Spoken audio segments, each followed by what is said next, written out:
Agora passo a palavra ao professor Geraldo Prado.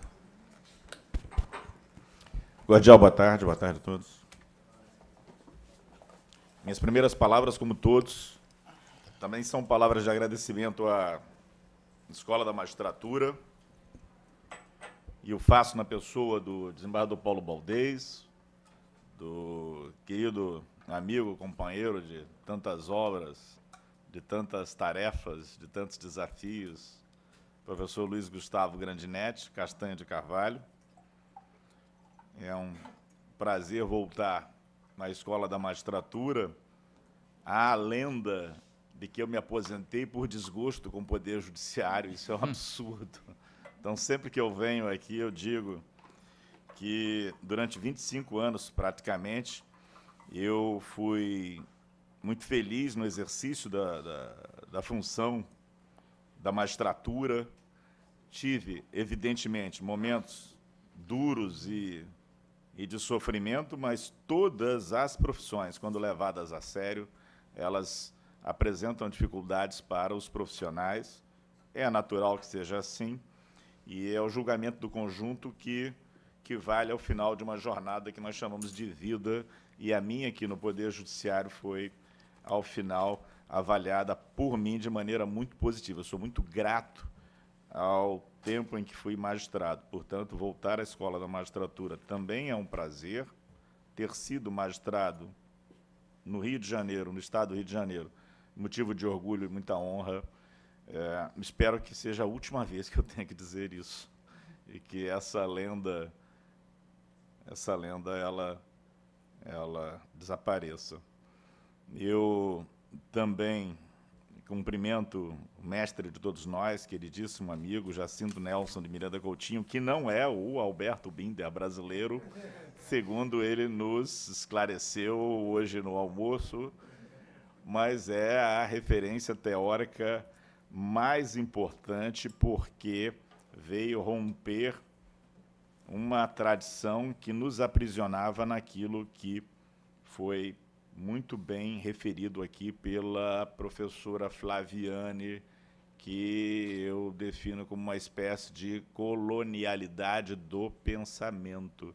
O professor Jacinto, ele foi um protagonista desta ruptura, e apesar desse jeitão de bravo dele, ele soube fazer isso também de uma maneira muito generosa, porque muitos daqueles professores e daquelas professoras que se forjaram na Escola Paulista de Processo são companheiros nossos hoje e estão na mesma luta, na luta por uma sociedade mais digna, mais justa, mais fraterna, e fazem essa luta no campo do processo penal, desgarrados daquilo que foi uma espécie de teologia do processo penal brasileiro até meados dos anos 90. Essa dívida temos todos nós, processualistas penais, com o professor Jacinto. E, no caso da professora Flaviane, também como na outra lenda, eu quero deixar claro que o motivo único pelo qual a professora Flaviane é convidada por mim e sempre será convidada é porque ela é uma das mais brilhantes processualistas penais brasileiras. Não é por ser mulher, mas é por ser jurista.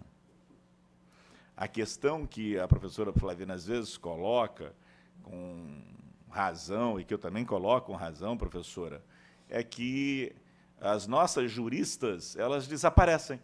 Elas sofrem com uma espécie de manto de invisibilidade de uma cultura jurídica misógina que não tem a menor vergonha de esconder as mulheres pensadoras que nós temos, a ponto de quase que, no nosso campo, empurrá-las para a criminologia. Ah, juristas criminais brasileiras são criminólogas, aliás, fantásticas, diga-se de passagem, Vera Andrade, Vera Malaguti e Maria Lúcia Caram, quando nós temos de norte a sul do país um time de juristas mulheres que são professoras de todos nós. Claro, basta os homens quererem aprender. Mas isso é da vida, não é? Para tudo.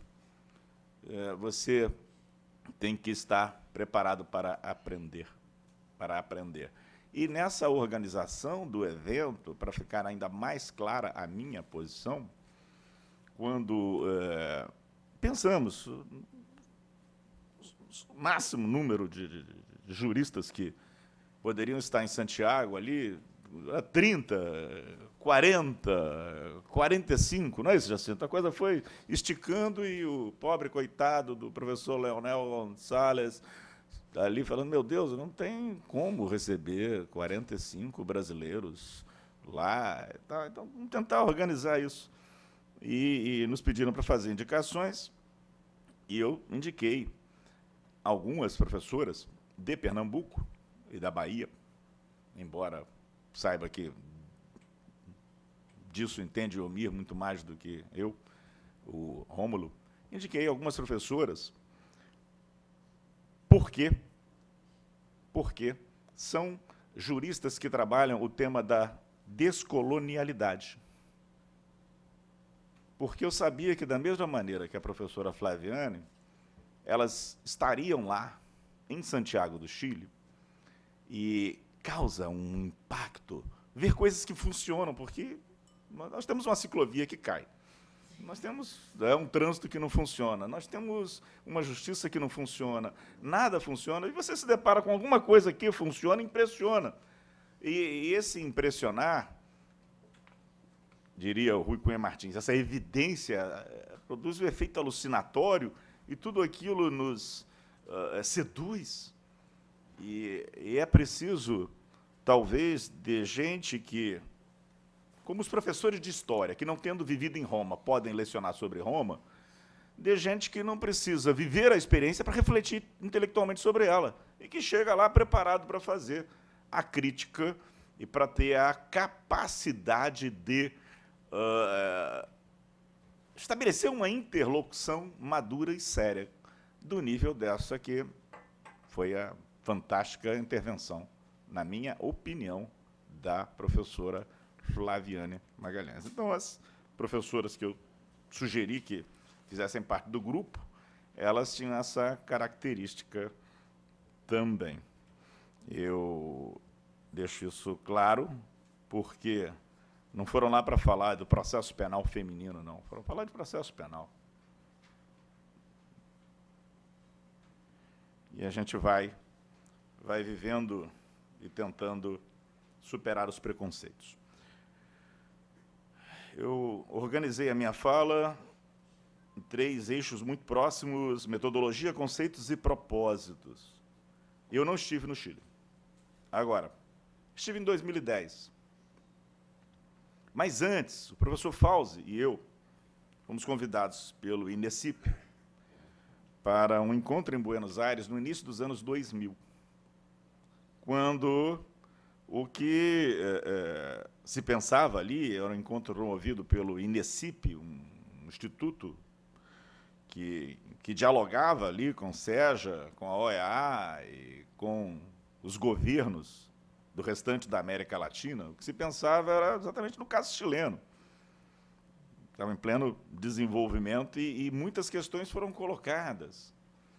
Vamos organizar um processo penal no Chile a partir da oralidade, mas como vamos processar tanta gente com uma estrutura de oralidade que acaba por demandar mais tempo, por envolver mais gastos, por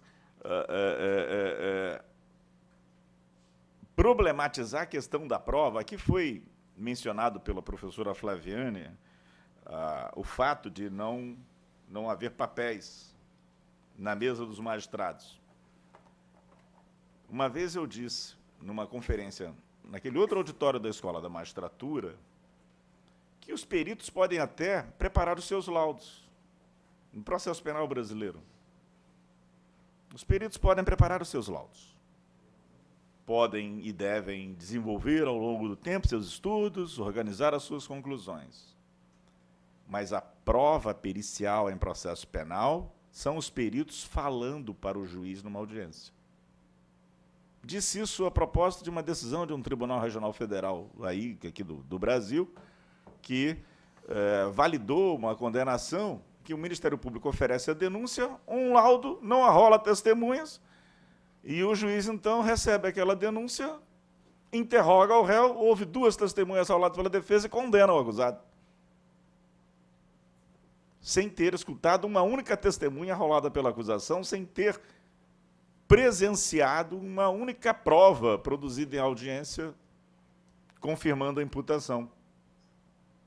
E com o argumento de que aquelas testemunhas arroladas pela defesa é que deviam fazer o contraditório do laudo produzido na fase da investigação.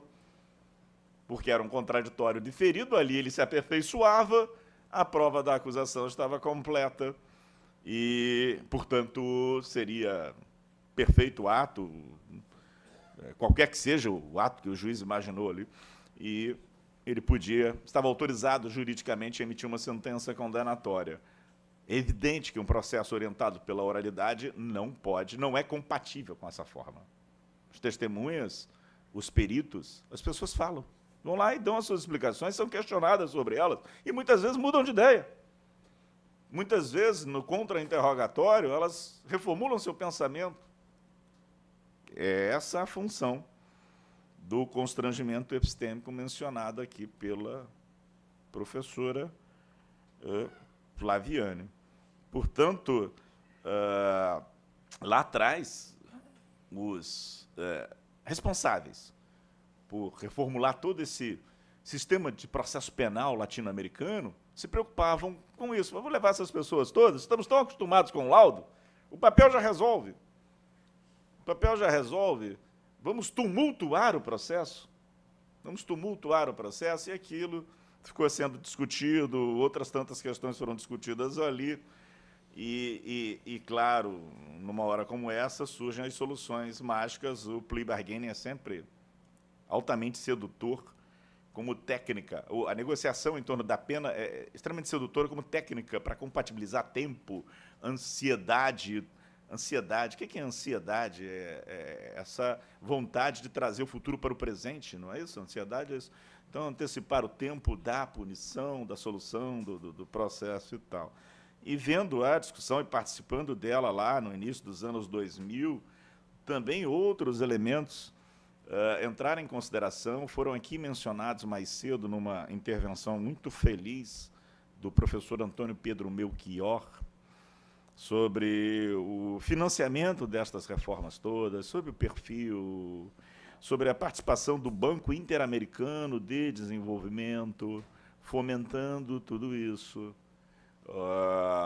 essa interlocução com, mais ou menos nos moldes da interlocução do Law and Economy, da Escola de Chicago, como se só existisse relação entre direito e economia da Escola de Chicago, não existisse nenhum outro modelo de direito e economia fora dali, diferente dali, oposto àquele modelo. Também esse modelo de arranjo era muito comum naquele início dos anos 2000, eles usarem a expressão administração do sistema de justiça, vão incorporando os elementos da administração privada na linguagem da gestão, administração e etc. Veio essa discussão à baila. E o olhar nosso ali, isso está chegando, como é que chega, por que chega. E por que eu falo isso? Agora, isso está no terceiro ponto da minha intervenção que eu separei, porque na semana passada, o professor Afrânio Silva Jardim publicou um artigo, deu ampla divulgação a esse artigo, e isso, Grandinetti, é algo que nós devemos considerar. Esse é um primeiro encontro, é um primeiro momento. Vamos ouvir daqui a pouquinho a experiência dos colegas, outros que estiveram lá também. Mas é como se nós estivéssemos aqui no mesmo time, entre pessoas que compartilham da mesma ideia. E é de todo proveitoso ter pessoas aqui discutindo que tenham ideias opostas, ideias diferentes. Então, o professor Afrânio Silva Jardim publica um artigo em que ele rastreia essa questão da reforma do Chile, conforme ela vinha sendo divulgada. Chega a um texto de um importante professor argentino chamado Máximo Langer, que ele é argentino, mas, na verdade, leciona na Universidade da Califórnia, e conclui, e Afrânio é e sempre será meu professor, uma referência, mas isso não significa que referência e reverência signifiquem escravidão, sejam a mesma coisa que escravidão teórica, conclui equivocadamente, que, vejam, Máximo Langer, ele sendo uma pessoa formada nos Estados Unidos, ele propõe uma reforma que é a instituição do neoliberalismo processual, e é isso que há no Chile. Por mais que não se sustente, Grandinetti, essa afirmação do Afrânio, nós não podemos ignorá-la. Por mais que não se sustente a compreensão da juíza de Belo Horizonte sobre o que é a audiência de custódia, nós não podemos ignorar. Porque quando se teoriza, deixando de fora do objeto da teorização uma produção do direito em vida, nós estamos não só teorizando parcialmente, nós estamos ignorando parcialmente o fenômeno. Eu dou 2 exemplos, já a professora Flaviana estava na OAB também, quando eu falei a propósito disso, falei do Ennio Amodi, na Itália, e da afirmação dele, olha, há um processo penal italiano subterrâneo. Há um processo penal italiano que não é o processo penal dos manuais, do Chiavário, de fulano, de Beltrano, é algo que é dos juízes. E aí eu me recordo do meu início de carreira, eu fui promotor de justiça aqui no Rio de Janeiro, lá nos anos 80, em que alguém me dizia, olha, você vai trabalhar em que lugar? Era Cambuci. Eu vou trabalhar em Cambuci, lá tem um código de processo penal de Cambuci. De Cambuci. A juíza tem a sua própria lei processual penal. Eu poderia, claro que naquele momento, eu tinha 24 anos de idade, a minha reação foi essa, não pode ter um código de processo penal dela e tal. Eu hoje, como professor de processo penal, já vejo isso de maneira diferente. Eu já vejo isso como um elemento que eu tenho que considerar necessariamente na reflexão teórica sobre processo penal. Não se trata apenas de situar no campo das mentalidades. E não se trata só... É muito importante situar no campo das mentalidades. E não se trata somente de levar em consideração como uma patologia. Não é patologia e não se dá apenas no campo das mentalidades. É produção do jurídico mesmo. A produção do jurídico. Aí eu citei lá na OAB o segundo exemplo, em que me parece que essa questão fica mais evidente, que é a introdução do plea bargaining na Alemanha, que ela se faz pelos juízes, ela se faz à margem da lei, ela se faz contra a lei, e ela, então, modifica a lei e modifica a Constituição. Rômulo, é uma energia de uma ação processualmente ilícita, produzida por um conjunto significativo de atores importantes do processo penal, que transforma o ilícito em constitucional, é um elemento relevante do ponto de vista teórico.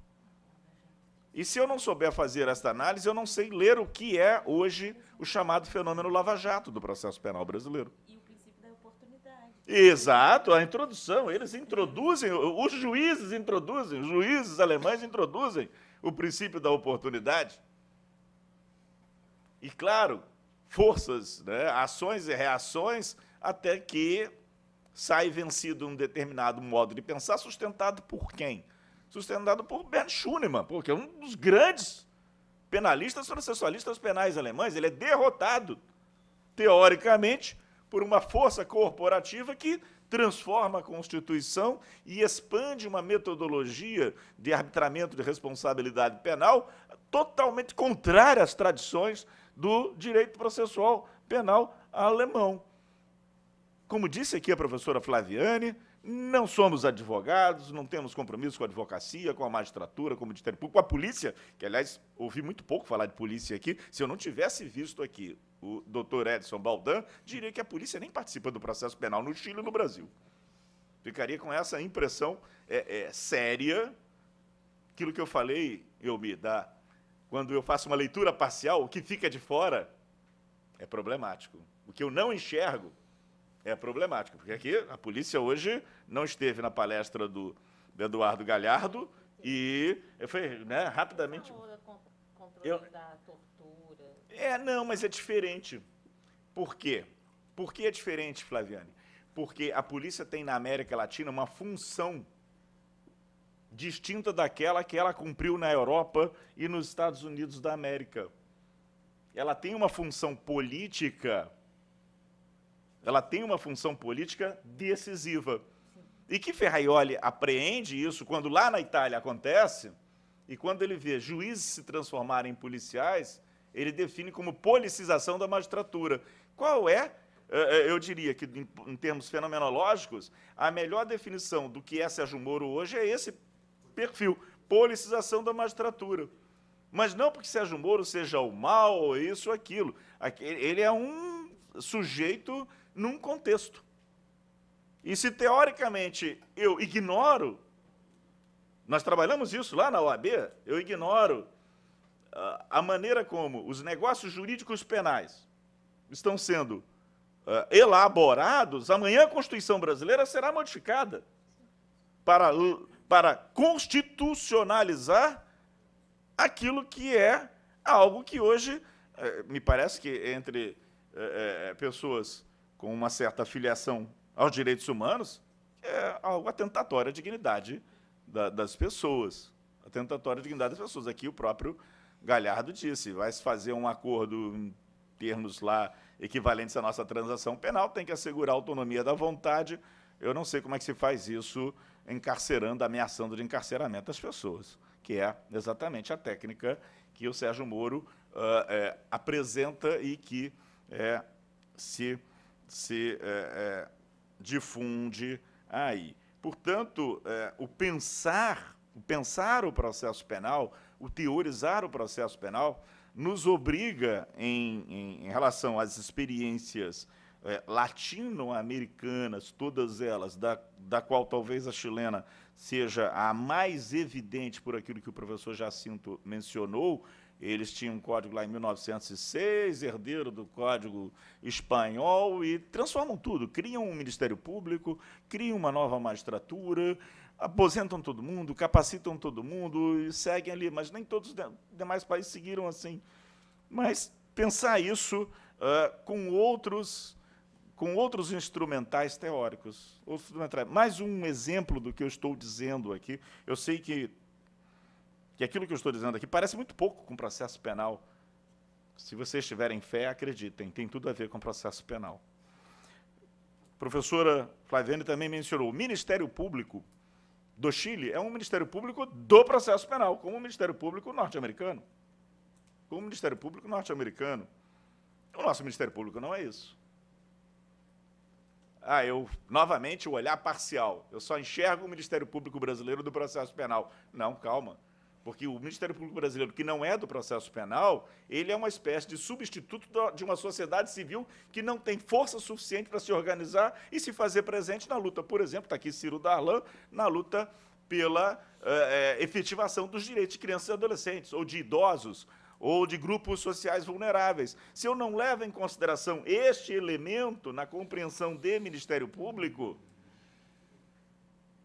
me parece, naquilo que foi dito aqui, me parece que se eu erro no diagnóstico, eu não posso, eu só acerto, por sorte, né, no prognóstico. Eu só chego a um resultado positivo por sorte. Isso não existe na história. Na história não premia a sorte. A história, ela apresenta resultados de processos históricos. Processos históricos. O que se poderia tirar disso, Geraldo? Você está trabalhando, estou trabalhando com uma noção muito clara, então vou nomeá-la aqui. Estou trabalhando com a noção da descolonialidade, que me parece que é a mesma noção com a qual trabalha a professora Flaviane. Então, o que nós podemos fazer aqui diante desse cenário? Em termos de ferramentas teóricas e de vocabulário, sem incorrer nos desvios, que me parece que alguns professores europeus incorreram, e aí vou citar um deles, Juan Monteiro Aroca, eu diria o seguinte: vamos valorizar menos a questão dos sistemas.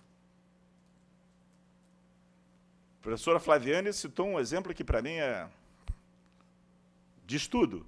Eu vi vários dos professores que estiveram lá na experiência de Santiago do Chile voltar com um livro do Damasca. Ela cita ali, os chilenos questionam que determinado tipo de procedimento na Itália possa ser definido como acusatório. Há uma disputa pelo que é o acusatório. Há uma disputa, cada um tem o seu acusatório. O Sérgio Moro tem o seu. Acusatório para o Sérgio Moro é um processo penal que permite que as partes transacionem até sobre penas, regimes, bens, a pena de quem não é acusado, os bens de que também não é acusado. Essa é a compreensão dele de acusatório. Essa é a compreensão dele de acusatório. E eu creio que não se trata de estabelecer um mínimo significante comum. Acho importante? Claro que penso que é importante, mas penso que talvez tenha sido muito mais importante para os seres humanos do norte do planeta do que é para nós. É para nós. O que nós temos de diferenciado aqui nessa América Latina? Nisso que Isabel Allende chama de pedaço de coração partido, que é muita dor e sofrimento. Nós temos de diferenciado uma espécie de movimento do poder, na sua feição punitiva, avassalador. Por isso a polícia aqui tem um papel diferente. Por isso aqui a polícia cumpre uma função política diferente.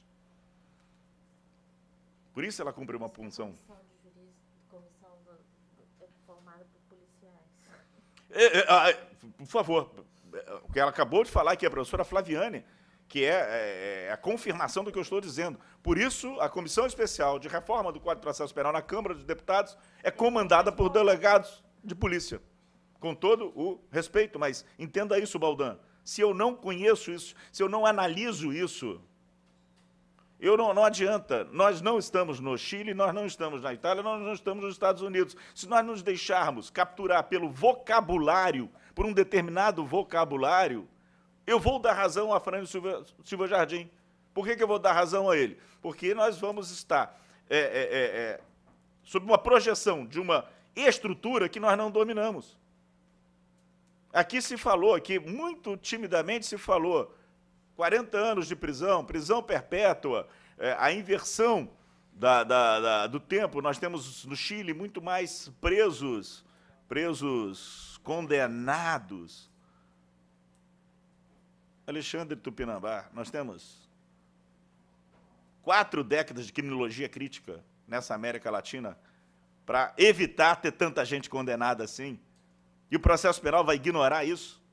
Vai se tornar refém de um discurso que, para definir culpados, não questiona as técnicas de culpabilização dessas pessoas? Um processo penal latino-americano que não seja crítico é vergonhoso. Vai pegar aqueles meninos lá do Ciro Darlan de 15 anos, 16 anos, e vai transformá-los numa multidão de criminosos.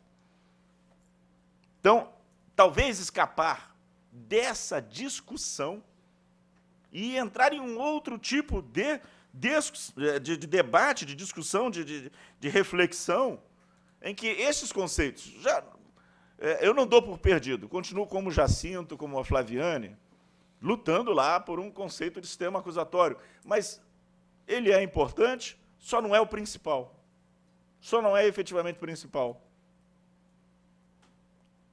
O que me parece que deve ser uma orientação de um processo penal criminologicamente dirigido por uma ideologia de redução da violência, de expansão do gozo dos direitos fundamentais, dos benefícios de uma comunidade que produz tanta coisa boa, né? Todo mundo quer ter iPhone. Como é que... eu penso que a gente, deixando de lado, colocando provisória, como Freud, eu suspendo provisoriamente isso aqui, colocando provisoriamente de lado uma discussão que está presente em outros campos, retomar a nossa discussão. Retomar a nossa discussão. A nossa discussão deve ser uma discussão de redução brutal do sistema penal. Eu não caminho para a redução desse sistema, para diminuir a sua presença na sociedade, ampliando espaço de negociação. Eu não caminho empoderando um Ministério Público, mais ainda do que ele está empoderado, sem ter mecanismos de controle. Sem ter mecanismos de controle. Eu não caminho por uma expansão de criminalização primária, sabendo, com todo o acumulado de conhecimento nosso, que sempre a criminalização vai ser seletiva. Sempre vai ser seletiva. Não dá, Alexandre Tupinambá, para a gente jogar fora esse conhecimento, fingir que ele não existe, fingir que ele efetivamente não existe. E o Chile nos mostrou isso, está aqui. Eu não sei exatamente na relação de presos por 100 mil habitantes, o Chile ele ocupa um lugar de protagonismo, mas certamente um país que condena pessoas a 40 anos de prisão não pode ser o meu exemplo. Não pode ser o meu exemplo. Se a Suécia fizesse isso, eu diria, também não é o meu exemplo. O que é isso? Pensamento descolonializado.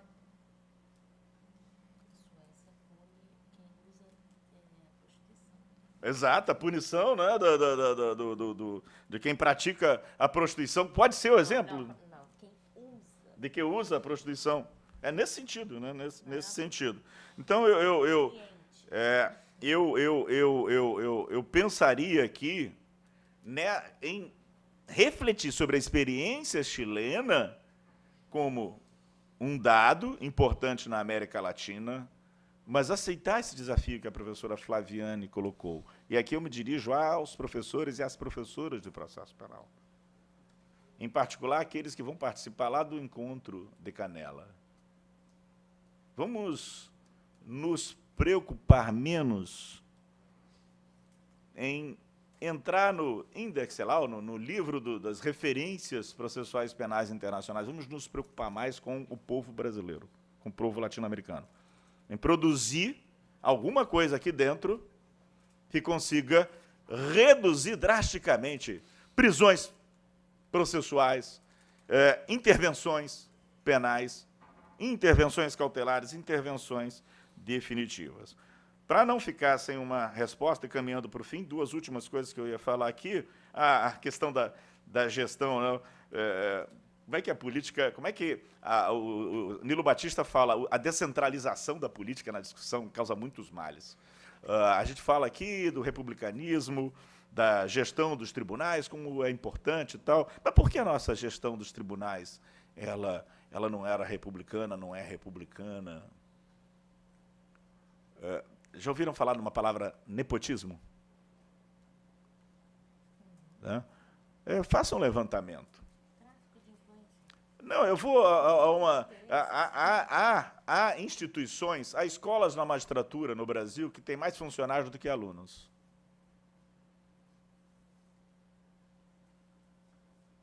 Está gravando? Há escolas da magistratura no Brasil que têm mais funcionários do que alunos. Se isso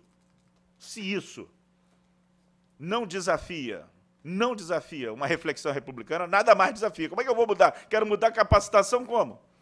Sem discutir as bases fisiológicas de uma sociedade que entende que o público é privado? E aí eu tenho que mudar o meu comportamento, porque eu não vou empregar a minha filha na escola da magistratura. Ah, mas dói na carne. Essa tradição republicana, ela nem dói na carne deles lá, porque eles acham um absurdo, não passa da cabeça deles uma coisa como essa. E na cabeça nossa só passa assim, como é, e o tráfico de influência é outro exemplo, né? Como é que eu faço para encurtar caminhos? E isso é ciência política, e isso tem relação com o processo penal. A relação foi dita aqui. Gestão elementar, né? Gestão da agenda. Ah, mas não é só uma questão de operacionalização, é uma questão de nepotismo. De nepotismo, de compreensão da relação que se estabelece com o público.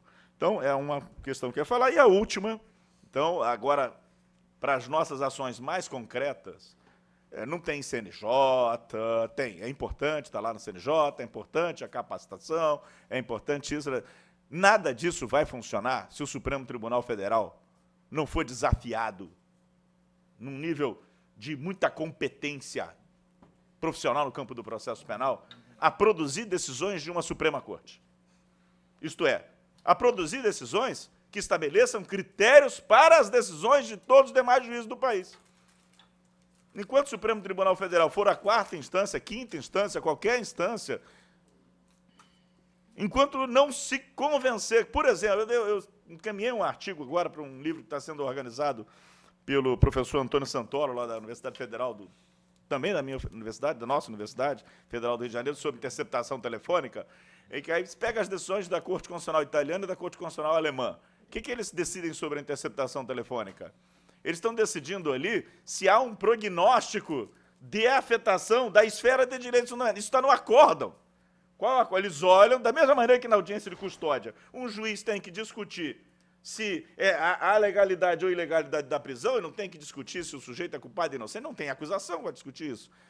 O Supremo Tribunal Federal não tem que fazer essa discussão lá, se João, José ou Maria são culpados ou inocentes. Ele tem que dizer quais são os critérios em que é constitucional uma interceptação telefônica. Isso tem que estar no acórdão. Basta um acórdão. O acórdão está ali. Aquilo é um colegiado, aquilo não são 11 pessoas, alguém tem que explicar lá.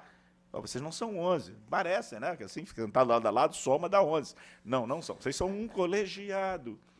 Vocês vão emitir uma decisão critério. E essa decisão critério tem essa referência já mencionada aqui da Constituição e dos pactos internacionais. Então, uma luta, e essa luta que nós também temos que travar, ela tem que ser travada no Supremo. Enquanto ela não for travada no Supremo, quando o Supremo barrar uma audiência de custódia, dizendo a audiência de custódia, os critérios são esses, esses e aqueles, isso vai continuar sendo o que é, né, é o Código de Processo, é a audiência de custódia de hoje, é o Código de Processo Penal de Cambuci do passado. É a audiência de custódia de cada um que senta naquela sala de audiências. Mas é para isso que existe o Supremo Tribunal Federal. Então, ali é uma ação, as escolas da magistratura, outra ação, mas a minha fala de hoje foi dirigida aos professores e professoras de processo penal, para que nós não percamos de vista em que lugar nós estamos. Aqui não é Barcelona, aqui não é Santiago, aqui é Brasil. Como disse a professora Flaviane aqui, a gente tem muito orgulho daquilo que a gente faz, né, professora? Eles vêm estudar o que a gente faz aqui. Eles saem de lá para estudar epistemologia da prova com a gente aqui, vão estudar direito penal. Eu dei um susto, eu não ia falar, mas vou falar. Fui olhar o professor Jacinto, dei de cara com o Juarez Tavares, tem uma foto do Juarez ali. Tomei um susto, achei que era o próprio. Eles vêm estudar direito penal com o Juarez Tavares em Lubatista aqui. Então, nada de complexo de vira-lata, não tem nenhum vira-lata. Agora, também nada de imaginar que a gente tem que fazer alguma coisa para ficar bonito. Para ficar bonito, basta a ciclovia do Rio de Janeiro. Tá? Essa é para ficar bonito. Agora, o que a gente tem que fazer parte de um compromisso dos acadêmicos com uma sociedade. Se esses acadêmicos não têm esse compromisso, não merecem ser acadêmicos. Muito obrigado.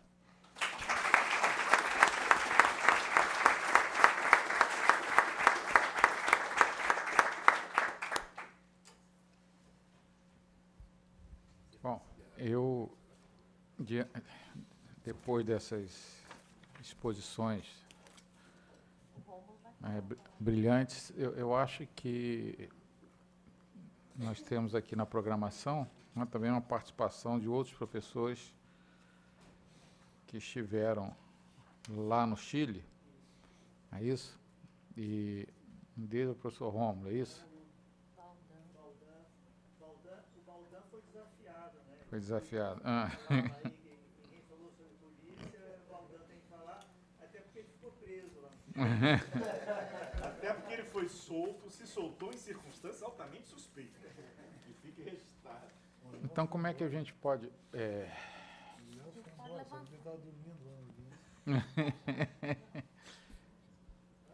É.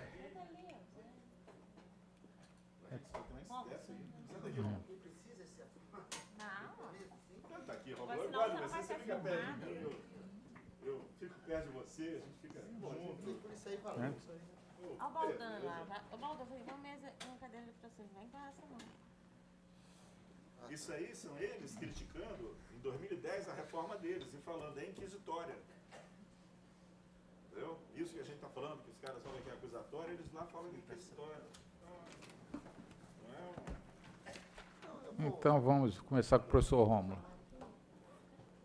Pode ser aqui ou aqui. que esteve lá no Chile também. O professor Rômulo é procurador de Justiça do Estado da Bahia, professor de processo penal, e está nos dando o prazer de estar aqui conosco na Escola da Magistratura. Bom, obrigado por essa oportunidade de falar. Eu realmente não vim aqui para falar, né? Eu vim para ouvir, para ouvir. Eu fiz questão de vir, né? Vim hoje, vou voltar hoje mesmo. Achei importante voltar a ouvir o Eduardo Galhardo. Enfim, ouvir o professor Jacinto é sempre um prazer para mim. A professora Flaviane também, professor Geraldo, Elmir, na hora que eu já foi embora, porque eu fui falar, professor Grandinete. Mas o que eu quero falar muito pouco, assim, só rapidamente. Eu acho que eu concordo com o que foi dito pelo professor Jacinto, por óbvio, e também pela professora Flaviane e pelo professor Geraldo Prado também, né? Eu acho que as ideias dos três, agora à tarde, elas não são incompatíveis, muito pelo contrário, né? Compreendo muito bem. Acho que o sistema de justiça criminal que nós pudemos ver, que nos foi mostrado em teoria e na prática no Chile, é importante para a gente ter uma ideia exatamente da importância, que eu acho uma coisa fundamental, né, importante, do sistema acusatório, né? É preciso, efetivamente, que nós tenhamos, de uma vez por todas, né, a noção e a coragem de fazer esse câmbio, né, do sistema inquisitivo para o sistema acusatório, sem ficar nesse meio termo que nós temos hoje, e alguns aí chamam de sistema misto, né, que nós temos hoje essas bases que estão aí e que remontam, a gente sabe, aos anos 40, né, ao Estado Novo, etc. Então, é preciso coragem para a gente realmente romper com esse velho sistema inquisitório, né, que dá esse protagonismo ao juiz. Isso é, evidentemente, bastante preocupante, e eu acho que isso é um início. E isso foi importante para a gente, enfim, isso foi importante para a gente ver como é que funciona mais ou menos a coisa no Chile. Bom, é claro que algumas coisas, né, que nós, pelo menos sob o meu ponto de vista, algumas coisas vistas no Chile não me impressionaram, ou me impressionaram de forma não tão entusiasta, né? Por exemplo, uma questão bastante importante é a questão da oralidade, né? Essa audiência do juiz oral, né? Essa audiência de julgamento, é bastante, para mim, muito interessante, porque, enfim, privilegia-se a oralidade, a concentração dos atos processuais, etc., não é? A gestão da prova inteiramente nas mãos do Ministério Público, um órgão colegiado de primeiro grau, uma absoluta paridade de armas entre acusação e defesa, uma lealdade processual que eu não vejo realmente aqui. O Ministério Público brasileiro é muito desleal, eu digo isso porque eu faço parte do Ministério Público e fui forjado nessa instituição, só fui Ministério Público a vida toda. É muito desleal com a defesa, forja prova, oculta meios de prova, essa coisa toda, e ainda se vangloria de ter ganho um processo, um júri, essa coisa ridícula, né, do Ministério Público do Brasil, que faz delação premiada, quer ficar com os 10% da propina do cara, quer dizer, o cara já ficou com 10%, não sabe quer ficar com mais 10% também, né, de gorjeta, como a delação premiada foi feita agora. Então, essa questão da audiência do juiz oral, essa é uma questão que me impressionou. Agora, efetivamente, aí eu fico com Geraldo Prado, a gente precisa ter um olhar, e com o professor Flaviani, muito crítico, porque até que ponto a gente vai aceitar, né, ou melhor, a gente vai, enfim, a gente pode afirmar que nós estamos defendendo, enfim, direitos e garantias fundamentais em um país como o nosso, né, com juízes capacitados em determinadas academias e membros do Ministério Público também. Como é que a gente pode imaginar uma audiência, por exemplo, em que se faz essa barganha, né, a respeito da pena? Eu digo isso a partir, inclusive, de nossa experiência desde a lei do juizado especial criminal, né? Que eu, por exemplo, faço uma meia-culpa, já fui um entusiasta, né?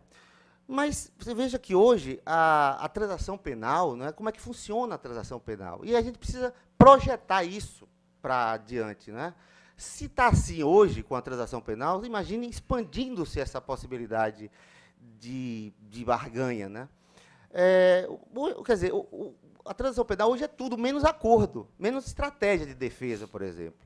Não é? Transação penal é algo absolutamente coagido, quer dizer, o sujeito é coagido a fazer a transação penal, porque chega lá o Ministério Público, quando é o promotor, porque em Salvador a maioria não é o promotor, é o conciliador que faz, porque o cara não vai lá, só faz assinar a audiência, depois pode gravar e mandar, que eu provo. Então, pois é, isso é fácil, provar isso é facílimo, porque eu tenho as atas de audiência. Bom, então, observe bem. Então, o promotor chega e diz, olha, ou você aceita ou eu denuncio, sem nenhum elemento que lhe proporcionasse o oferecimento de uma denúncia, né? Aí o juiz diz, ó, se ele denunciar, eu lhe condeno. Porra, então o cara vai dizer, então venha. Não é? Então traga a pena. E o pior não é isso, o pior é que, quando o sujeito diz assim, não, mas eu não aceito acordo, não, eu não aceito transação penal, etc., vamos lá, eu quero provar minha inocência, então passa a palavra ao promotor para a denúncia oral, afinal de contas, a oralidade, né, um dos objetivos, um dos critérios, está lá no artigo 62 da lei, faz a denúncia oral. Ah, não dá não, porque não tem justa causa. Pô, mas então você é um pilantra. Como é que você ofereceu transação penal sem ter justa causa? Quer dizer, então, essa coisa é que eu fico preocupado de trazer isso nesse sentido, compreendo perfeitamente o discurso de Flaviani e de Geraldo. Como é que a gente vai trazer isso? Né? Imagine aquela audiência que a gente assistiu, né? Nós estávamos juntos nessa sala, o professor Jacinto, acho que não, na primeira audiência, quer dizer, como é que funciona aquela coisa de pena, 41 dias, 21 dias, sai daqui, o cara sai realmente sem algemas e tal, mas será que o nosso promotor de justiça de 24 anos, de 23 anos, né, na frente de um juiz de 23, 24 anos, que tem como ídolo um cara chamado Sérgio Moro, né, será que esses atores processuais vão ter condições, efetivamente, de atuar nesta situação? Né? Pois é, e uma defensoria pública que não é que seja formada por membros menos capacitados, é uma defensoria pública que não tem nenhum prestígio no Brasil. Porque o Estado brasileiro não prestigia a defensoria pública, porque prestigia o órgão de persecução penal. Veja a estrutura que tem o Ministério Público, veja a estrutura que tem a Defensoria Pública em qualquer estado do Brasil, e veja os salários de ambos os membros, salário dos promotores e o salário dos defensores públicos. Então, enfim, eu termino dizendo que o que nós devemos realmente entender que o sistema acusatório é a única saída nossa, né? Afastar essa odiosa, né, presença, protagonismo, esse odioso protagonismo do juiz no processo penal brasileiro, gestão de prova, iniciativa probatória, decretar medida cautelar de ofício, porque não pode antes do processo, mas pode no processo, dá no mesmo. Né? não pode decretar medida cautelar antes do processo, mas o cara já inventaram que pode converter cautelar, a prisão em flagrante em prisão preventiva, como se prisão preventiva não fosse a tal medida cautelar, que não pode ser antes, mas porque a conversão não é decretação de ofício. Quer dizer, se inventa um monte de malabarismos, digamos, hermenêuticos, né, para driblar o sistema acusatório. E isso a gente tem que implantar. Agora, fazer aquelas ressalvas todas que também não dá, não é, para a gente ficar sonhando que, enfim, a gente começa aí a fazer barganhas, 41 dias, 50 dias, porque um dia o cara vai chegar, vai topar 1 ano, vai topar 2 anos, vai topar 3 anos, com os nossos promotores. Com os nossos promotores e procuradores da República. Os caras vão aos templos, bandeirinha de anticorrupção, quer dizer, um cara tem condições de atuar, o tal Deltan Dallagnol, não tem condições. Então não dá para mudar a coisa agora. Entendeu bem? Eu sou muito pessimista em relação a isso, muitíssimo pessimista, ainda mais tendo esse congresso que nós temos, não sei em quem vai dar. Agora, isso não impede da gente ficar discutindo, obviamente, né? Vamos lá para a Canela, também vou, a gente vai ter que discutir, vai ter que fazer alguma coisa, senão a gente vai ficar em casa fazendo o quê? Não é?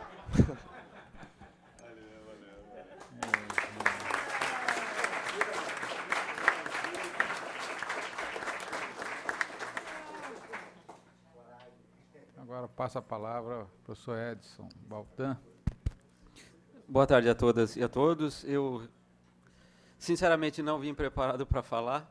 Isso prova, inclusive, a minha indumentária imprópria para estar aqui à frente, que já foi objeto, inclusive, de depreciação pelo professor Geraldo Prado, né? Aliás, eu pus essa camisa...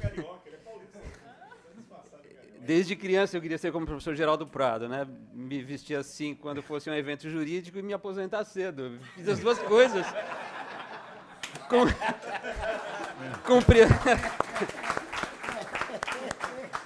Eu cumpri as duas coisas hoje aqui, e por isso eu peço desculpas, sinceramente. Um professor em férias se acha no direito de vir trajado como aluno. Mas não por isso, é porque depois desse time todo que aqui esteve na parte da manhã e à tarde, e que todos ouviram, né, falar depois deles, além de altamente temerário, também absolutamente desnecessário. A começar pelo professor Jacinto, que, corrigindo o professor Geraldo Prado, mais uma vez, ele não é o capo, né, dessa turma, ele é o capo de tutti capi, né? Eu posso dizer que eu sou líder também. Não. E aí eu troço vai complicar, velho. Vamos ficar no regime peninsular, não no argentino. Então, eu cumprimento aqui, primeiramente, a Emerge, na pessoa do Dr. Baldez, por ter aberto as portas aqui para essas reflexões que, a meu ver, foram bastante proveitosas, né? Cumprimento os expositores da manhã, o professor Grandinetti, a professora Flaviane, o professor Geraldo Prado, o corajoso professor Rômulo, né? Ele vai além da coragem, né?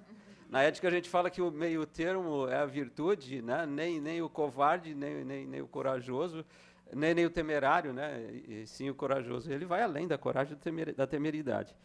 Então, e o professor Elmir Diocler, que também proferiu aqui as suas palavras pela manhã. Bom, se algum aclaramento eu tenho que fazer acerca do fato de eu ter ficado preso no Chile, que, na verdade, foi dentro do hotel, dentro do apartamento, né? E aí, usando a minha habilidade de 25 anos como delegado de polícia, eu consegui abrir a porta, né? Mas antes de conseguir abrir a porta, eu vou poupar os detalhes, obviamente, eu liguei a portaria e, resignado, falei, eu estou trancado no meu apartamento, né? Falei, é fácil, se dirija lá ao locador. Não, mas eu estou dentro do apartamento. Ah, pois não, e ele desligou o telefone, né? Depois de 15 minutos, eu tornei a ligar, falou, continuo preso aqui, né? E ele falou assim, a gente vai tentar localizar alguém, porque era muito cedo, né? E depois de 15 minutos, eu também continuei preso, né? E eu falei, eu vou usar uma maneira brasileira. Eu falei, olha, eu estou preso aqui dentro do seu imóvel, vou chamar a polícia, né? E aí ele começou a dar risada. Sí, pode chamar a gendarmeria e a PDI também. E desligou o telefone e tirou do gancho. Eu não conseguia mais falar com ninguém, fiquei lá, até que apareceu, talvez com os ruídos que eu tenha provocado ali dentro do apartamento, apareceu alguém que me ajudou lá, passou as ferramentas pelo andar de cima, e eu consegui abrir a porta. Bom, e aí eu fiquei sabendo, né, que nós temos 2 polícias também no Chile. É um problema comum aos brasileiros. Aliás, sempre brinco com meus colegas delegados, né? Ou brincava. O paraíso dos delegados de polícia é a Inglaterra, porque lá nunca teve polícia militar e também, até 1985, não tinha Ministério Público. Então, olha o paraíso que era para os policiais. E aí traz a questão, agora falando de maneira um pouquinho mais objetiva, me traz aqui a questão que talvez eu vá explorar, disso vai resultar uma obra, né, algo escrito, não sei se será exatamente uma obra, ou se serão os anais dessa viagem de estudo, mas em que eu encaminhei como proposta de estudo o modelo policial brasileiro diante de um sistema acusatório, num processo penal acusatório. Este que está aí, ele serve, ele se adequa a essa propositura nossa, né, ou ele deve ser também transformado?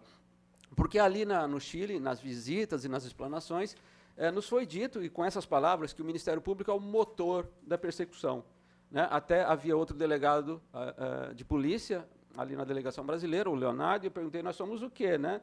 A gente fica dando a partida, a gente faz a ignição, a gente ajuda a empurrar esse motor para pegar Se maneja é chave, mas como você não sabe... E quando não tem bateria, né, a gente... Eu falei, não sei exatamente qual é o nosso papel.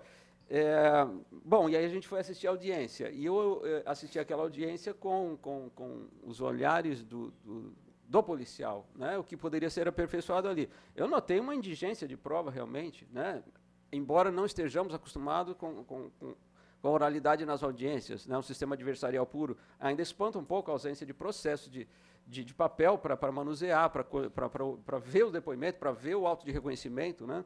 E ali exibiram algumas imagens e ficou muito precária a prova, sobretudo a receptação do veículo que ele teria usado para praticar o roubo, também pelo qual estava sendo julgado. E aí eu disse, como delegado, eu teria colhido impressões digitais, tanto foi um evento engraçado, porque o cidadão ele tentou furtar a caixa registradora, mas não o conteúdo, a caixa registradora. Como ele não conseguiu retirar a gaveta, ele saiu com a caixa registradora do supermercado, e óbvio que não conseguiu sair da porta, né, de entrada. E no dia da audiência ele havia perdido bastante quilos, né? Ele estava mais magro, e ele jogou o cabelo todo, ele parecia um pintacilgo ali. Até me perguntei, e eu não sou processualista, mas eu me perguntei se aquilo é o exercício da autodefesa, né?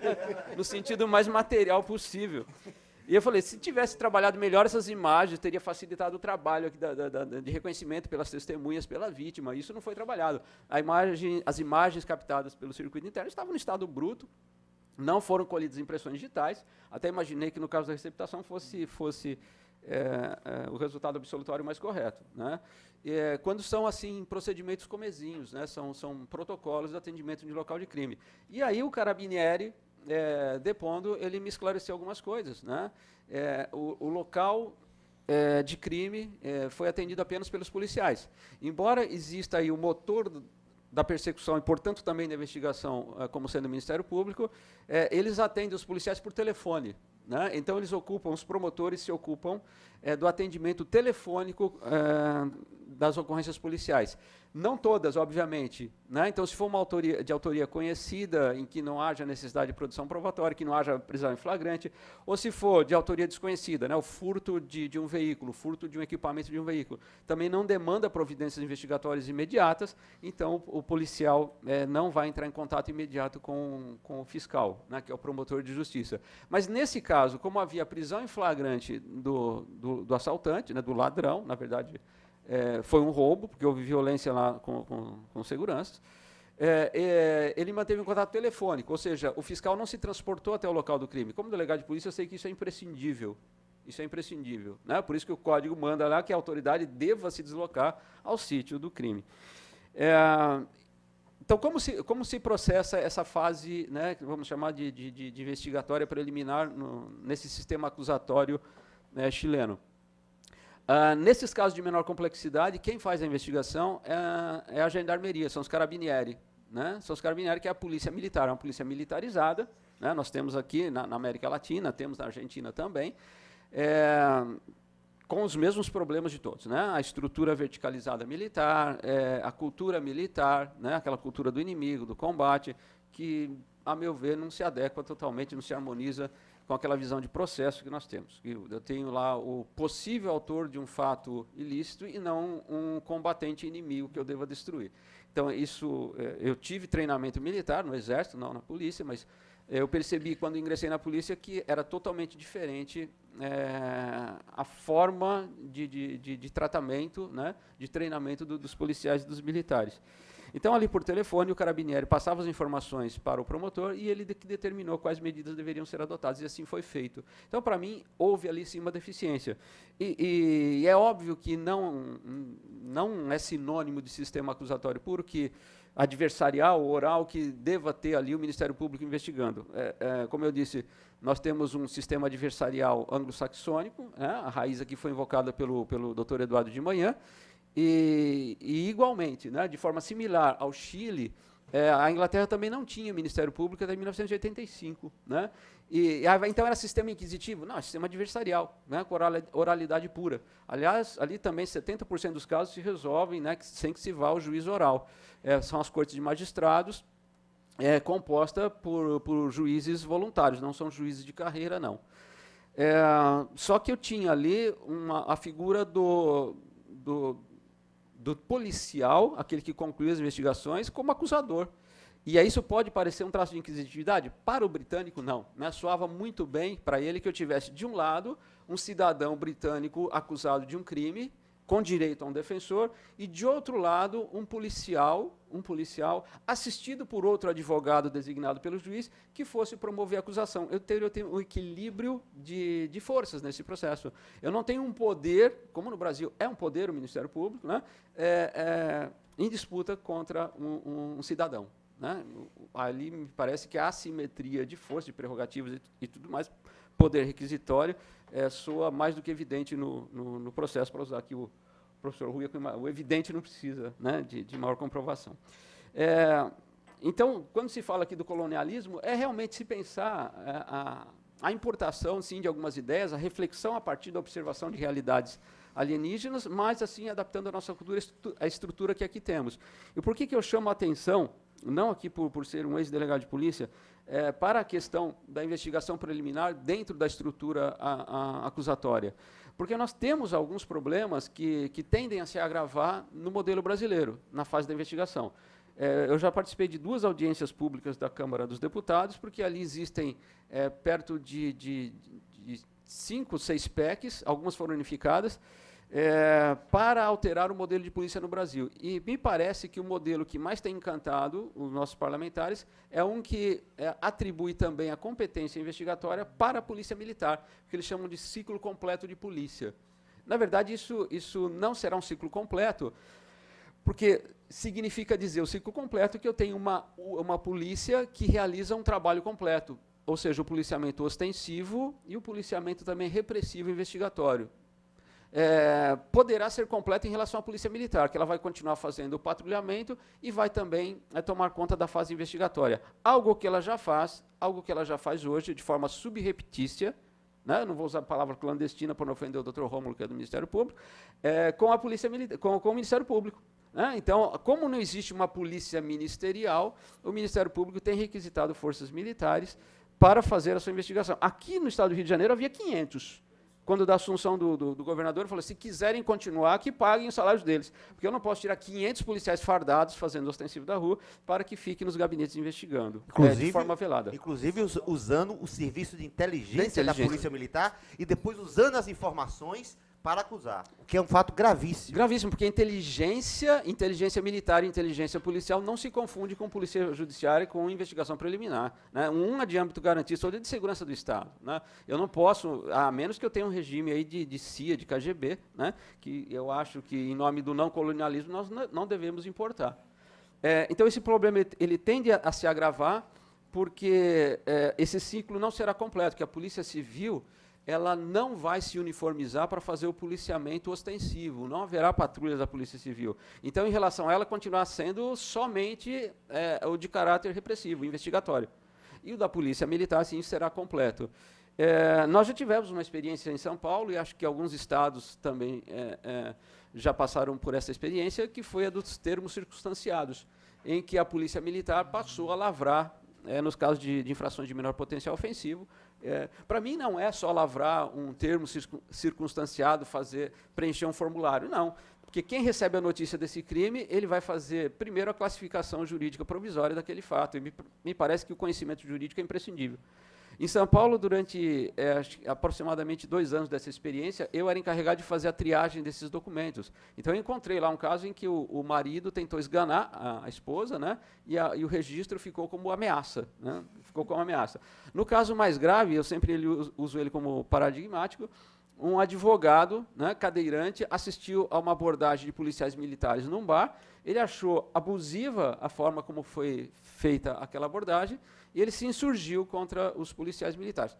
Concordo, num bar, né, eu acho que o tom de voz dele, a maneira como ele se dirigiu aos milicianos, aos policiais militares, aqui miliciano no Rio que significa outra coisa, né, aos policiais, de uma maneira entendida pouco respeitosa, ele acabou preso por desacato. Né?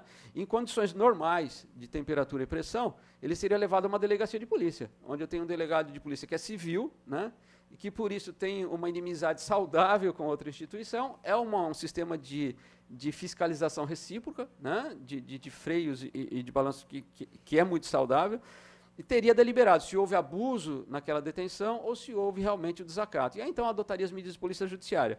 Como havia a possibilidade de condução para uma dependência militar, esse advogado passou a noite no quartel, né? Ali foi feito o termo circunstanciado, que não é surpresa nenhuma, foi de desacato e não de abuso de autoridade. Né? E só ficamos sabendo disso porque depois ele procurou a Polícia Civil para dizer que havia sido vítima de um abuso. E aqui eu pensei comigo, né? Eu acho que, para quem viu, e eu sou um filho da Constituição de 88, né? Quem viu o nascimento ali de um novo Ministério Público compromissado, além da acusação criminal, mas sim com a promoção responsável, né, no processo penal, não imaginava que nós pudéssemos chegar um dia à condução de um cidadão civil para resolver uma questão jurídica dentro de um quartel militar. Né. Para quem viveu sob ditadura militar, isso é um retrocesso tremendo. Bom, essa é a minha apreensão, é o que eu tinha a registrar. Os problemas são muito difíceis de serem encaminhados, porque nós temos o delegado de polícia que se acha muitas vezes com independência funcional para realizar a investigação, que é de todo saudável. O delegado de polícia só tem que se curvar à Constituição e as leis para promover o indiciamento, para deliberar sobre a prisão em flagrante, para adotar tal ou qual medida no interesse investigatório. O que não significa soberania na investigação, que ele seja o senhor da investigação, até porque a investigação é instrumental. Ela se destina a fornecer elementos de convicção para as partes. E aí para as partes, não para o acusador apenas, para acusação e defesa, ok? Subsidiariamente ao promotor, ao juiz que pode se aproveitar subsidiariamente dos elementos de convicção do inquérito. E nesse jogo, o delegado de polícia ele tem que se submeter, sim, ao controle externo do Ministério Público, ele tem que ouvir as razões do acusador e do defensor. Então, se eu tenho a diligência requerida pela defesa, eu tenho que fazer. Se eu tenho aquela requisitada pelo ele tem que fazer, né? Porque aquele prato que ali ele prepara não é para ele consumir, e sim para as partes no processo. Então, nós temos esse grave problema, e eu só vejo uma possibilidade, que seria o afinamento operacional, a semelhança do que acontece no Chile. Então, nesse particular, eu tive o cuidado de ler o material que nos foi fornecido ali nesse curso, e com especial atenção o manual do promotor de justiça lá. Né? E lá no que toca a investigação, eles lembram ao promotor, com essas palavras, lembre-se que você não é o Sherlock Holmes. Quem sabe investigar, quem tem expertise, essas são as palavras do manual, é a polícia. Você faz uma direção que é jurídica. Então, eles não querem um policial advogado, mas também não querem jamais um promotor xerife. Essas são as palavras do manual. Então, existe uma direção que é apenas sob o prisma da oportunidade que existe ali no modelo chileno. Ele pode dispor da ação penal, então ele diz para o delegado, lá, para o carabinieri, né, eu não quero que você prossiga nessa investigação porque eu não vou acusar, eu não vou promover acusação, por critérios de conveniência e oportunidade. Não, esse caso está muito precário de prova, ou então é um caso de bagatela, né, de uma lesão patrimonial insignificante, eu não vou promover ação penal. O promotor chileno pode fazer isso. Né? Então, eu não sei se isso será possível um dia no Brasil, mas para salvar o sistema de investigação preliminar no Brasil, somente com um diálogo mais franco, mais aberto, entre Ministério Público e polícia, coisa que eu não vejo, pelo menos não no panorama de curto prazo ou de médio prazo. Para quem não tinha nada que falar, acho que eu até passei o tempo, perdão, desculpa, doutora, mas obrigado pela atenção.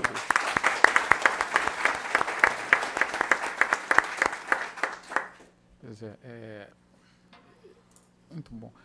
Eu também, como o Rômulo observou, eu tive a mesma sensação de que o que disse aqui o Jacinto, o professor Jacinto hoje, a professora Flaviane e o professor Geraldo, eles não são incompatíveis, né? Na verdade, são duas coisas são duas situações que se completam, né? É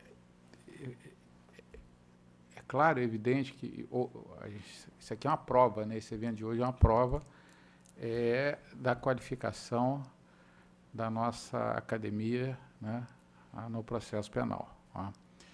A gente tem, sem dúvida alguma, né, um manancial teórico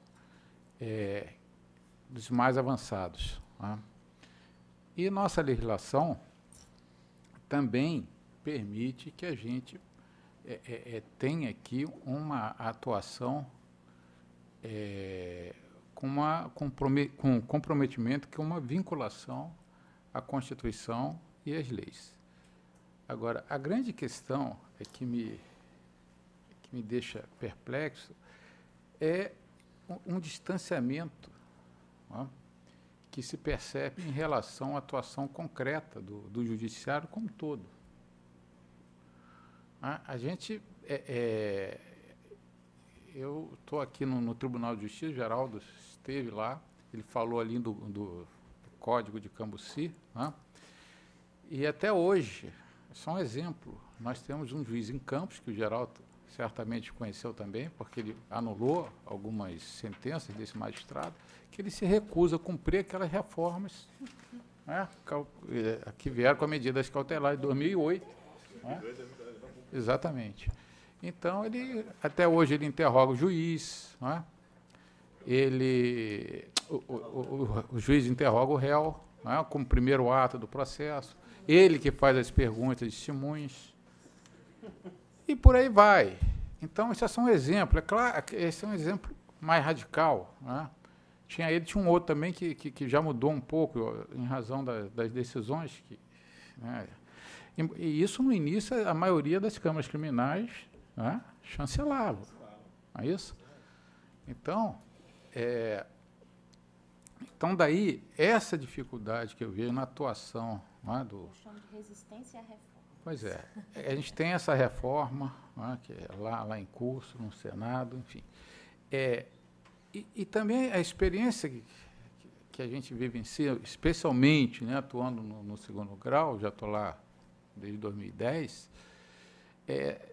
são situações que, enquanto atuava no primeiro grau, você não tinha, talvez, a noção exata, não é, do que se pode acontecer de tão equivocado assim na atuação de um juiz criminal.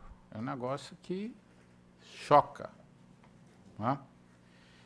Bom, e a gente está sendo agora, está testemunhando isso de maneira mais clara com tudo que aconteceu aí a partir dessas operações, né, especialmente lá em Curitiba, né, e que acabam tendo uma repercussão, né, em outros estados da federação.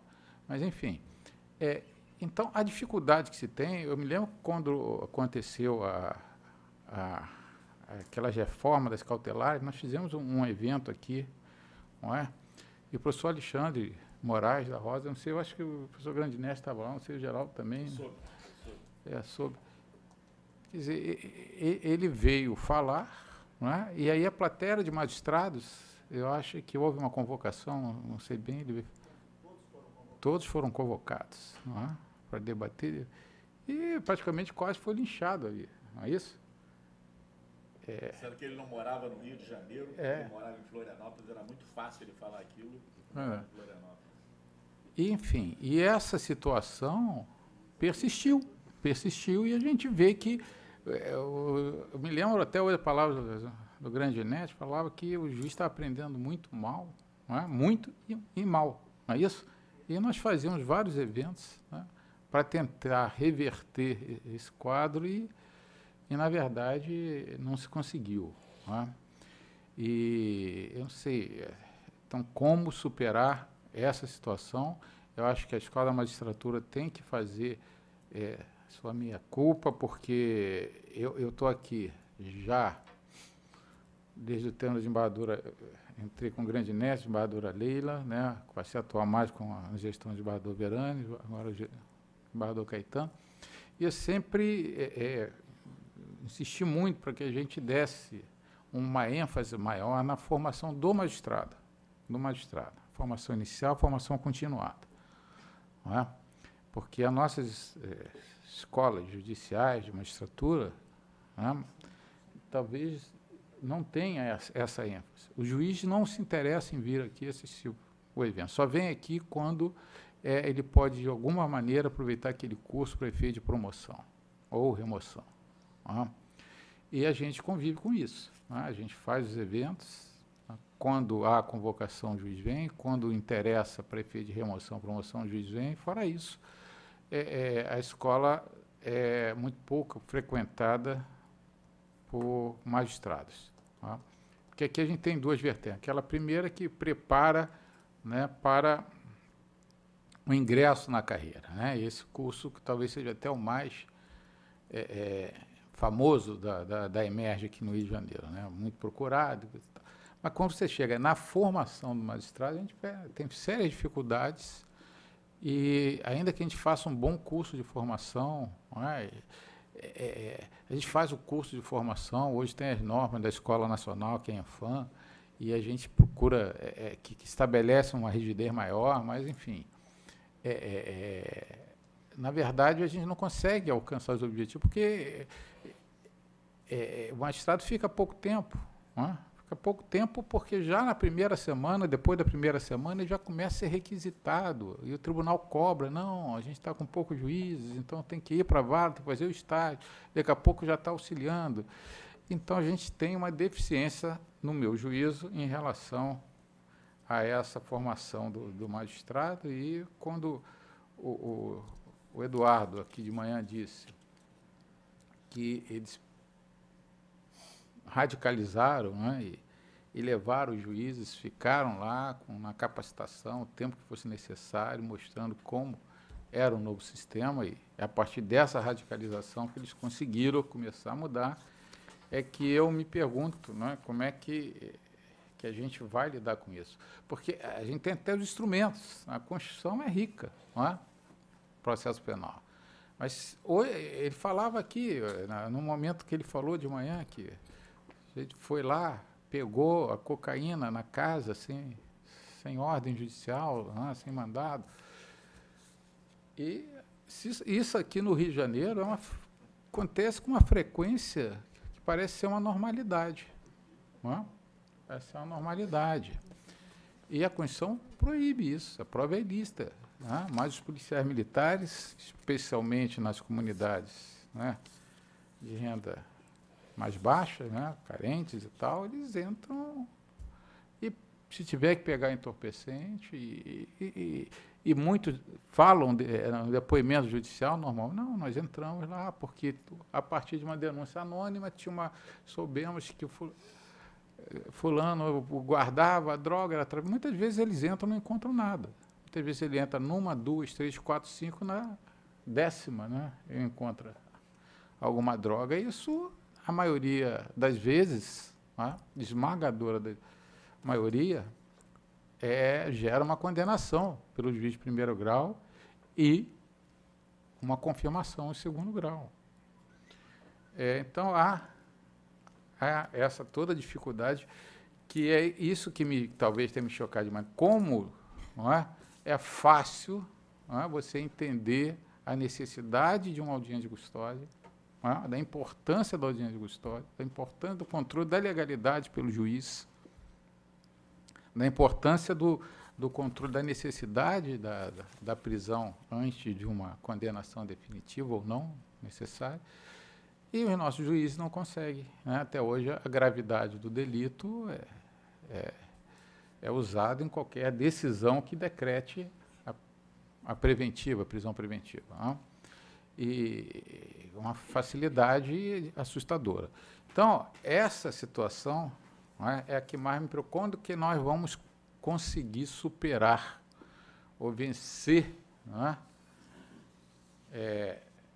essa barreira, né? É isso que nós vamos, como o Rômulo disse, continuar discutindo, debatendo, mas eu também fico um tanto pessimista, né, em relação a isso, até porque eu participo, né, participei da implementação da custódia aqui no Tribunal de Justiça do Rio de Janeiro, com toda espécie de dificuldade.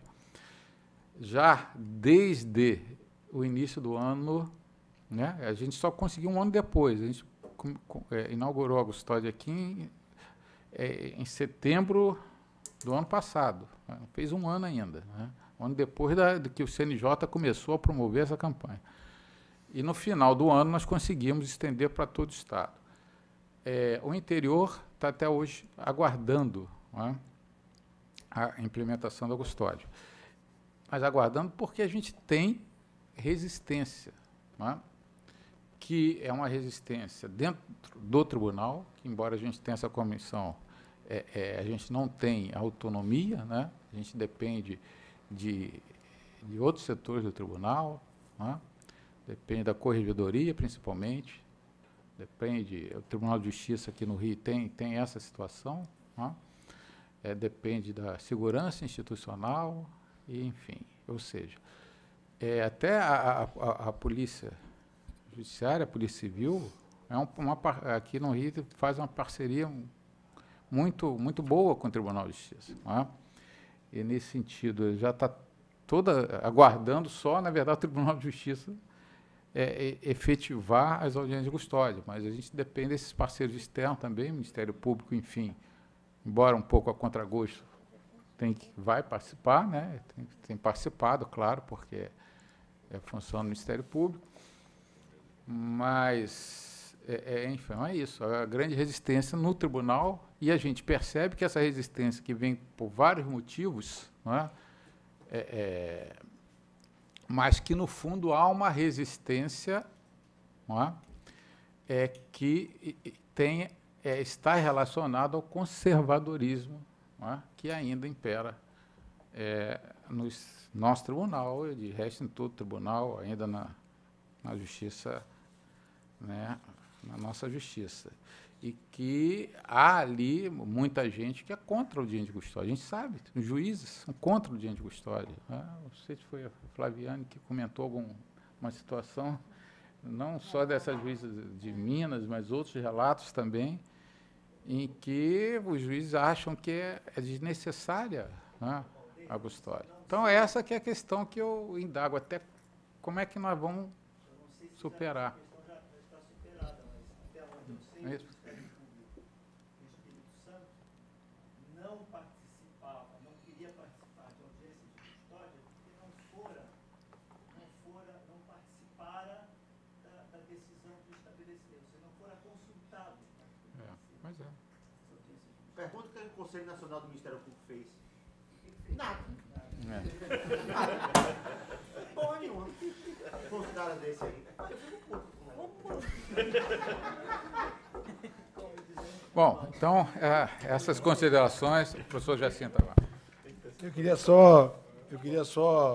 Eu vi tudo, porque com muita atenção, porque, de fato, Geraldo tem razão quando diz que precisamos pensar o Brasil, mais do que ninguém, eu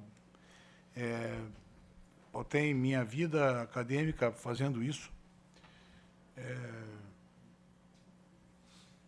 Por exemplo, cansei de levar muita bordoada por ser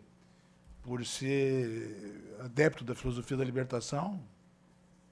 E enquanto eu falava de Dussel, as pessoas riam, porque elas gostavam de Habermas, Jacobs. Elas gostavam disso e gostam disso. Ou seja, esse é um problema sério que de fato, precisa ser tratado no lugar de vida. E nós precisamos pensar a situação do país, não tem muita dúvida. Pensar como a coisa se aplica aqui, então, como a coisa se resolve aqui. Um pouco com esse modelo que eu particularmente ajudei a fazer um anteprojeto do Código. Nós temos um anteprojeto de Código, eu disse, está em tramitação na Câmara. E, de fato, isso é complicado. Agora, não é particularmente isso que eu quero ressaltar, porque essa é a parte com a qual concordo com o Geraldo. Não concordo em relação àquilo que é a base, porque aqui é um pouco um problema de ter contato. Se antes do Geraldo falar, a gente tivesse conversado, eu tivesse dito a ele que o problema do Chile é que mudou o direito do processo penal e não mudou o direito penal, que eles reclamam que o direito penal não mudou, e por isso as penas deles são tão altas, e que pese eles tenham acabado com a pena mínima e possam jogar com a pena mínima, a ponto de se converter a audiência de custódia para se fazer um bargaining, o promotor propor 41 dias de pena, o advogado aceitar 21, o juiz abonar uma pena e mandar o sujeito para casa preso por 20 dias, literalmente para casa preso, porque ele bota uma tornozeleira e bota o cara em casa preso 20 dias, num crime que tinha acontecido às 11h30 da manhã e o julgamento foi, quando nós participamos às 4h30 da tarde, dá para ver que tem alguma coisa diferente nisso. Então, só que isso tem que viver, porque se você não vive, você pensa que pode ser que não seja bom assim, bom assado. Vai perguntar para o réu, vá lá perguntar para o réu se ele preferia, ele que disse que de fato tinha cometido o crime e que era culpado, vai perguntar para o réu se ele preferiria, se ele prefere ficar 20 dias em casa com tornozeleira condenado pelo juiz, nessa forma abreviada, ou se ele prefere ficar 1 ano recluso, como nós, quem sabe, ou ficar no nosso sistema, em preventiva durante longos meses até conseguir sair. Então, só que tudo isso é preciso ver assim. Isso é lá naquele modelo. Qual é o dilema que nós estamos vivendo hoje? Nós tínhamos um modelo. O modelo de 41 era um modelo, era o Código Chirroco, era o Código de 41, era o modelo do Código Rocco. E era o modelo do Código Zanardelli, e era o modelo do Código, enfim, era o modelo do Código Napoleão, enfim, no final das contas, era um modelo, a base era o modelo do Código Napoleão, adaptado para nós. Mas nós tínhamos um modelo, porque nós tínhamos um sistema inquisitório. E ele funcionava razoavelmente bem, com os excessos que tinha, como preventivo obrigatório, esse tipo de coisa. Mas ele funcionava relativamente bem. O que não é possível é você fazer o que está acontecendo. Então, você importa um modelo de cautelares, que você tira da estrutura acusatória, porque os caras do Ministério da Justiça foram buscar lá no anteprojeto que eu ajudei a montar, para a estrutura acusatória. Então, numa estrutura acusatória funciona. Foram pegar lá no projeto, roubaram lá do projeto, chuplupetearam lá e fizeram uma lei. É essa que dá problema aqui. Por quê? Porque aquilo que serve para a estrutura acusatória, metida na estrutura inquisitória, só serve para reforçar a posição majoritária e senhorial do juiz feudal no processo. Por isso que o processo é uma porra de um estorvo. O Moro tem razão nesse aspecto. Na cabeça dele, o processo é um estorvo porque ele decide antes e depois ele tem que suportar o processo todo para ver se o que ele decidiu antes estava certo. Como normalmente ele está certo, ele condena todo mundo. Senão ele bota o cara para confessar. Enfim, faz o que ele está fazendo. Mas não é só isso, não é? Porque eles foram buscar o modelo de delação que ele ajudou a construir lá no Ministério da Justiça e enfiaram no nosso sistema. Em suma, o nosso sistema hoje é o paraíso. É o paraíso da repressão. Não precisamos nada mais. Ele é excepcional para fazerem o que querem fazer. Talvez isso sirva para alguns advogados ganhar dinheiro. Eu não devia falar isso. Talvez sirva para isso. E para esse combate desmedido. Que vai continuar sendo assim, porque isso, para quem goza nessa situação, é o paraíso do paraíso. Um juiz continua fazendo a mesma coisa, o tribunal continua dizendo que está tudo bem. E não é o Sérgio Moro, porque para o Sérgio Moro fazem isso todo dia. Dizem que está tudo bem, ele fazendo o que ele quiser fazer, ponto. Porque se não fizer, ele vaza alguma coisa. Se não fizer, ele vai para o jornal. Se não fizer, algum jornalista escreve a favor dele, alguma coisa assim, e se borram. Quando o ex-presidente disse que estavam com cagaço, os caras não gostaram muito. Mas, no fundo, era disso. Mas eu não estou falando dele. Eu estou falando dos outros juízes. Qualquer juiz, em qualquer situação, pode ser aquele que não cumpre o 212, continua não cumprindo o 212 e não acontece nada, porque o controle nesse país é uma porcaria. Em suma, nós conseguimos pegar um sistema que era uma droga porque era inquisitório, e continuamos conseguindo, mas era um sistema, conseguimos destruir a estrutura desse sistema, injetando coisas que pegamos da base acusatória, que só serve lá na base acusatória, desde que se tenha uma outra mentalidade. O que significa dizer, hoje nós temos alguma coisa que é um arremedo com um processo eminentemente persecutório e que está fazendo isso que está fazendo. Não precisamos descrever isso mais adiante. O que significa dizer, ou nós mudamos de sistema, ou nós mudamos de sistema, porque senão vai ficar do jeito que está. E a tendência é cada vez mais se agravar. Porque nós ainda não tivemos a ampliação da maioridade penal, não é? Nós não tivemos, ou seja, tem um monte de coisa em gestação que vai fazer com que piore ainda mais. E se continuar do jeito que está, vai passar tudo isso aí. É por isso que o medo que eu tenho, e nesse aspecto é preciso que se tenha ciência disso, o medo que eu tenho verdadeiro é que, mesmo que a gente lute, lute, lute, a gente não chega a lugar nenhum. Porque esse processo penal que nós temos é de uma barbárie absoluta. E que, no fundo, ele é um processo que pode chegar em todos, em que pese a grande maioria continue com aquela sensação que esse processo só serve para eles, só serve para os outros. É como se é um processo que não dissesse respeito a nós mesmos. Claro que eu particularmente, tenho alguma sensibilidade, porque todo dia escuto o sofrimento de quem batia a panela e hoje chora com a desgraça da perseguição que está sofrendo. Mas a grande massa não está nem aí, porque da mesma maneira que acusa a impunidade, se pensa impune também, e de que um processo não vai chegar nele de jeito nenhum e de forma nenhuma. Gente que bebe e sai dirigindo, gente que pega alguma coisa e tal, gente que compra imóvel e não registra o valor correto, sonegando imposto, gente que faz toda a bandalheira possível e imaginável e se pensa impune, achando que punição é só para eles, os outros de lá, aqueles lá. Por isso que continuam fazendo a mesma coisa, e vai continuar assim. Porque mesmo que tenha regra constitucional, os juízes continuam sabendo que a prova é absolutamente ilícita, porque o cara diz que entrou na casa sem mandado, continuam passando a mão na cabeça e fazendo aquilo que a ilicitude se permaneça, fique como está. É simples isso de entender. É fácil de entender. É uma tomada de posição. Quer dizer, ou você muda, se quiser alguma coisa distinta, tem que mudar, porque senão a tendência é agravar a situação. Não melhorar a situação, não vai melhorar a situação, vai agravar a situação. Não tem nenhuma chance de melhorar a situação. A reforma italiana começou antes de 55, mas foi em 55 que os italianos bateram o martelo e disseram: nós precisamos de uma estrutura acusatória. Canelutti foi o primeiro cara que disse isso, precisamos de uma estrutura acusatória. Sabe por que nada prosperava? Porque a ele se contrapôs, a ele se contrapôs todo o time de Milão, toda a equipe de Milão, capitaneada pelo professor de Direito Penal, a dizer que era melhor ter um inquisitório garantista.